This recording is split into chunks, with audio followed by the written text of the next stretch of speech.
Challenges ಹೆಂಗಿದೆ ನೋಡಿ. ಇವ್ರು ಏಕಾಏಕಿ ಧರ್ಮೇಂದ್ರ ಪ್ರಧಾನ್ ಅವ್ರು ಬಂದು ನಾವು ಕಂಪ್ಯೂಟರ್ ಬೇಸ್ ಟೆಸ್ಟ್ ಮಾಡಿಬಿಡ್ತೀವಿ, ಹೊಣೆ ನಾವೇ ಹೊರ್ತೀವಿ ಅಂತ ಹೇಳಿದ್ರು. ಯಾರು ಮೇಡಮ್ ಕ್ವಶನ್ ಪೇಪರ್ ಲೀಕ್ ಮಾಡಿದ್ದು? ನಿನ್ನೆ ಎಲ್ಲ ಇಂಗ್ಲೀಷ್ ಚಾನಲ್ಸ್ ನೀವು ನೋಡಿ ಮೇಡಮ್.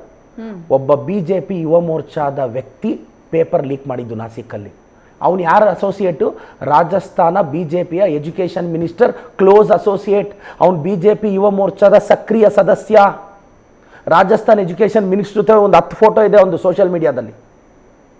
ರಾಜಸ್ಥಾನ್ ಎಲ್ಲ MLAಗಳು BJP MLAಗಳ ಜೊತೆ ಅವನಿದ್ದಾನೆ. ಅವ್ನಿಗೆ ಹೆಂಗೆ ಮೇಡಮ್ ನಾಸಿಕಲ್ಲಿ ಆಕ್ಸೆಸ್ ಕೊಟ್ಟವ್ರು ಯಾರು ಮೇಡಮ್?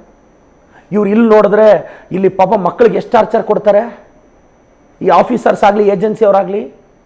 ಜನಿವಾರ ತೆಗೆಸ್ತಾರೆ. ಫುಲ್ ಸ್ಲೀವ್ಸ್ ಇದ್ರೆ ಬಿಡಲ್ಲ. ಫೋಟೋಲ್ ಸ್ಪೆಕ್ಸ್ ಇದ್ರೆ ಅಲ್ಲೂ ಸ್ಪೆಕ್ಸ್ ಇರಬೇಕು. ವಾಟರ್ ಬಾಟ್ಲ್ಗೆ ರ್ಯಾಪರ್ ಇರಬಾರ್ದು. ಇಷ್ಟೆಲ್ಲ ಕೇರ್ ತಗೊಳ್ಳೋ NT ಅವ್ರಿಗೆ ನಾಸಿಕ್ ಪ್ರಿಂಟಿಂಗ್ ಪ್ರೆಸ್ಸಲ್ಲಿ ಎಚ್ಚರಿಕೆ ವಹಿಸಬೇಕು ಅಂತ ಗೊತ್ತಿಲ್ವಾ? ದುರಂತ ಆಯ್ತು ಸರ್. ಮೇಡಮ್ ನಾನು ಹೇಳ್ತಾ ಇರೋದು ಜನ ಮಕ್ಕಳು ಭವಿಷ್ಯದ ಜೊತೆ ಆಟ. ಮೇಡಮ್ ನೀವು ನಂಬ್ತಿರೋ ಮೇಡಮ್, ಪೇರೆಂಟ್ಸ್ ಎಷ್ಟೋ ಜನ ಕಣ್ಣೀರು ಹಾಕ್ತಿದ್ದಾರೆ. ಪ್ರೊಟೆಸ್ಟ್ ಟೈಮಲ್ಲಿ ಮಕ್ಕಳು ಕಣ್ಣೀರು ಹಾಕಿದ್ದಾರೆ ಮೇಡಮ್. ಈಗ ಆಯ್ತು 650 ಬಂದಿದೆ ಒಂದು ಮಗುದ ಮೊನ್ನೆ. ಈಗ ಈ ಅಟೆಂಪ್ಟಲ್ಲಿ ಏನಾದರೂ ಆ ಮಗುಗೆ ಬ್ಯಾಡ್ ಲಕ್ ಆಗಿ 550 ಆದರೆ ಯಾರು ಜವಾಬ್ದಾರಿ ಅದಕ್ಕೆ?